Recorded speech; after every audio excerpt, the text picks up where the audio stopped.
What I'm talking about is not fake or anything, but I just thought it would be best to write it here to see if anyone else has had this experience, so bear with me. I would say that most of my childhood was pretty normal, going to school and playing video games and sleeping in when I could. In that way, I guess you could say it was a pretty normal life. But there was one thing that I'm not sure anyone else would usually experience. I heard voices in my head. These were not my own, I know, due to the fact that the things they would say to me I didn't even know at the time. In most cases, they were unidentifiable or a mix of random words mashed into sentences. This would sometimes cause me to get headaches from all the voices. But sometimes the voices sounded familiar, like I've heard them before. When I usually heard them, they would say something like, "Come here, be with me. Have you ever seen blood drip?" And other weird things I don't remember or would rather forget. But as a kid, and the stranger danger rule engraved into my head, I would run away. Often there was nothing there, but that wouldn't stop me. This time was a bit different, however.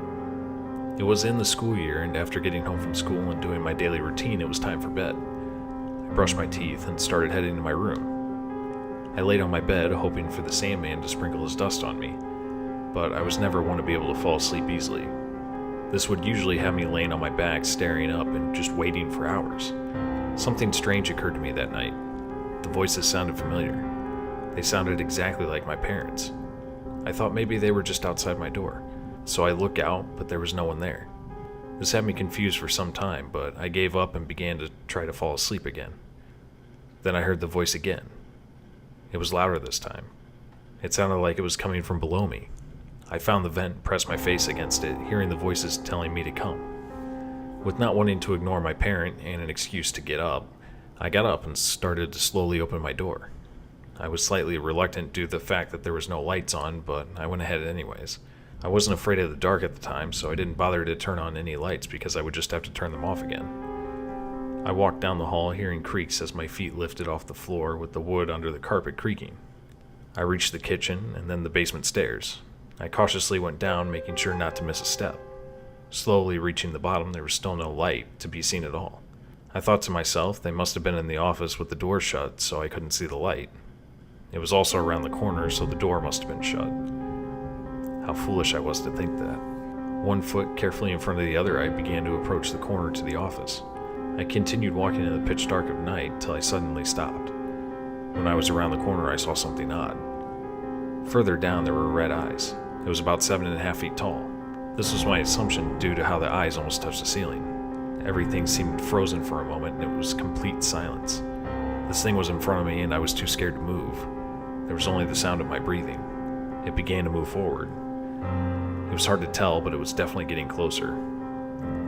I woke up from my little trance and started to walk backwards, trying to get out.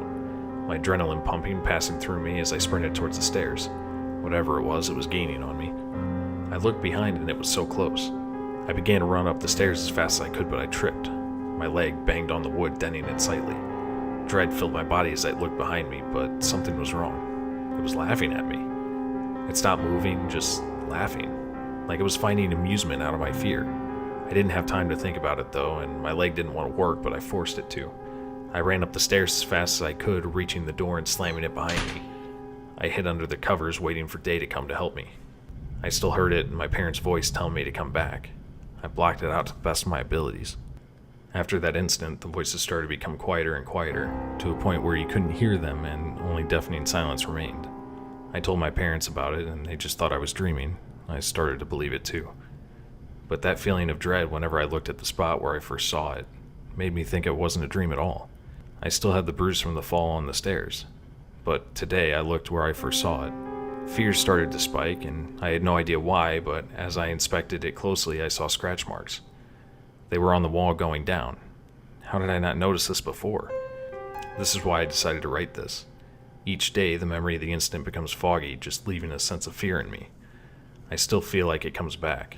Some nights, I get this horrible feeling in my stomach and hear voices, but now I just curl up in a ball and go to sleep, hoping it will be gone tomorrow. Some of the voices are my thoughts now. Something that I think. Not that I want to, but those little horrid thoughts that come in the back of your mind and try to make its way by digging out of your skull. I fear that I may act upon these one day and end up doing something horrible. But until then, I'll wait here.